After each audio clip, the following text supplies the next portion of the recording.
ఢిల్లీలో ఏఐసీసీ ఆధ్వర్యంలో ఓట్ చోరీ అంశంపై కేంద్ర ప్రభుత్వానికి వ్యతిరేకంగా కాంగ్రెస్ మహార్యాలీ నిర్వహిస్తోంది.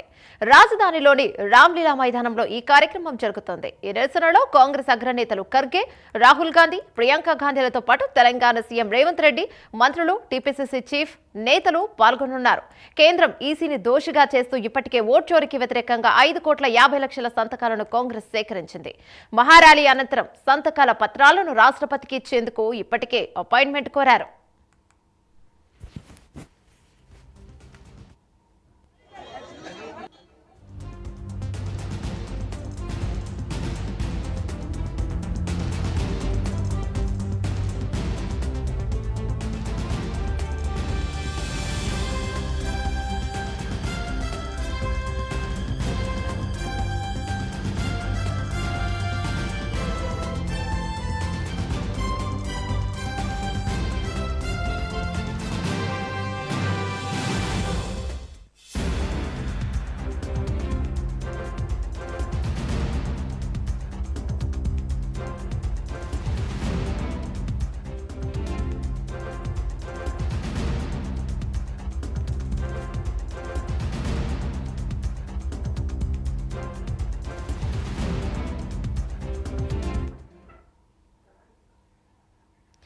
ఓట్ చోరీ విషయంలో రాజధానిలోని రామ్లీలా మైదానంలో ఈ కార్యక్రమం జరుగుతోంది. నిరసనలో కాంగ్రెస్ అగ్రనేతలు ఖర్గే, రాహుల్ గాంధీ, ప్రియాంక గాంధీలతో పాటు తెలంగాణ సీఎం రేవంత్ రెడ్డి, మంత్రులు, టీపీసీసీ చీఫ్ అలాగే నేతలు పాల్గొనున్నారు. కేంద్రం ఈసీని దోషిగా చేస్తూ ఇప్పటికే ఓట్ చోరీకి వ్యతిరేకంగా 5,50,00,000 సంతకాలను కాంగ్రెస్ సేకరించింది. మహార్యాలీ అనంతరం సంతకాల పత్రాలను రాష్ట్రపతికి ఇచ్చేందుకు ఇప్పటికే అపాయింట్మెంట్ కోరారు.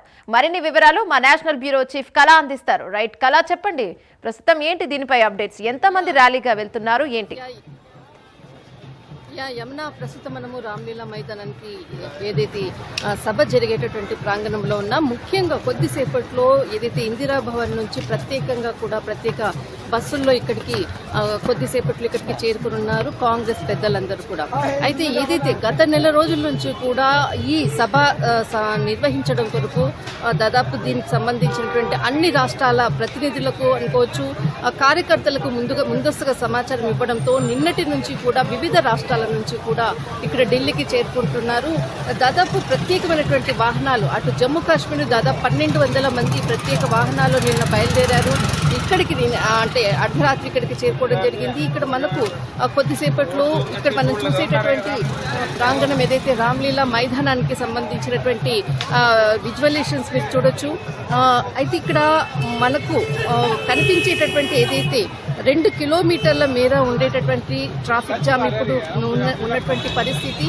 అందరూ కూడా వివిధ రాష్ట్రాల నుంచి వచ్చేటటువంటి కార్యకర్తలు అనుకోవచ్చు, నాయకులందరూ నిన్న ఇక్కడికి ఢిల్లీకి చేరుకోవడం జరిగింది. ముఖ్యంగా వివిధ రాష్ట్రాలకు సంబంధించినటువంటి కార్యకర్తలు చేరుకుంటున్నారు. అయితే కొద్దిసేపట్లో ఇందిరా భవన్ నుంచి ప్రత్యేకమైనటువంటి వాహనాలతో కొద్దిసేపట్లో ఇక్కడికి చేరుకోనున్నారు.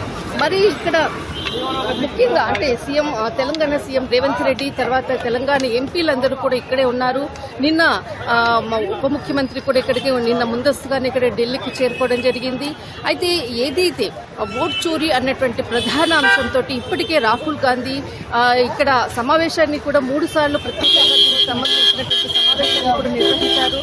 దాదాపు 5 కోట్ల మంది సంతకాలతో ప్రత్యేకంగా అంటే ఓట్ చోరీ అంశంపై కూడా ప్రత్యేకంగా సంతకాలు చేయించి దీనికి సంబంధించినటువంటి రాష్ట్రపతికి మెమోరాండంను సమర్పించే విధంగా కూడా ప్రత్యేకంగా అపాయింట్మెంట్ కూడా కోరడం జరిగింది. కానీ ఏదైతే ఓట్ చోరీకి సంబంధించినటువంటి అంశంపై భారీ ఎత్తున భారీ బహిరంగ సభ నిర్వహించడము, అది పార్లమెంటు సమావేశాల సమయంలో నిర్వహించడం అన్నది కూడా చాలా కీలకము. అయితే ముఖ్యంగా ఇలాంటి సమావేశానికి మాత్రం ముందస్తుగా నాయకులందరూ కూడా నిన్ననే ఇక్కడ ఢిల్లీకి చేరుకోవడము, ఇందిరా భవన్ నుంచి ప్రత్యేకంగా దీనిపై అంటే ఓట్ చోరీ అంశంపై ఈరోజు చర్చించాల్సినటువంటి ఎజెండా అనుకోవచ్చు, ప్రత్యేకమైనటువంటి అంశాలను కూడా ఇక్కడికి అంటే ఇక్కడికి సంబంధించినటువంటి అంశాలపై కూడా చర్చించడానికి ముందుగా ఇందిరాభవన్లో సమావేశం ఏర్పాటు చేసుకుని అక్కడి నుంచి కూడా ప్రత్యేకమైనటువంటి వాహనాల్లో ఇక్కడ రామ్లీలా మైదానానికి చేరుకుంటున్నారు. కానీ కొన్ని లక్షల మంది ఇక్కడికి వివిధ రాష్ట్రాల నుంచి కూడా ఇక్కడ రామ్లీలా మైదానానికి ఉదయం నుంచి కూడా బారులు తీరినటువంటిది మీరు చూడొచ్చు. దాదాపు ఇక్కడి నుంచి మనకు ఒక రామ్లీలా మైదానానికి కూడా 1 కిలోమీటర్ పైగా ఉన్నటువంటి దారి పొడుగున కూడా ట్రాఫిక్ జాము, వివిధ రాష్ట్రాలకు సంబంధించినటువంటి కార్యకర్తలతో ఓట్ చోరీ, గడ్డి చోరీ అంటూ కూడా నినాదాలతో మారం రోగుతున్నటువంటి ప్రస్తుతం ఉన్నటువంటి పరిస్థితి. కానీ ఈ సభా సమావేశానికి కొద్దిసేపట్లో ఇందిరాభవన్ నుంచి కూడా వేరే రూట్లో ఇక్కడికి చేరుకుంటున్నారు. అంటే కాంగ్రెస్ పెద్దలందరూ కూడా ఈ సమావేశానికి సోనియా గాంధీ కూడా పాల్గొనవచ్చు అన్నటువంటిది కూడా సమాచారం ఉంది. ప్రస్తుతానికి మాత్రం ఒకవైపు అంటే ఈ 2 దారుల్లో ఒకవైపు కార్యకర్తలు వెళ్ళడానికి, ఒకవైపు భారీ వాహనాలు వెళ్లేందుకు కూడా ఇప్పటికే దాదాపు 2 కిలోమీటర్ల మేర కూడా వాహనాలకు సంబంధించినటువంటిది కూడా ఇంకొక రూట్లో ఉంది. అన్ని ఆగిపోయినటువంటి ప్రస్తుతం ఉన్నటువంటి స్థితి అని చెప్పవచ్చు. యమున. రైట్, థ్యాంక్ యూ కళ.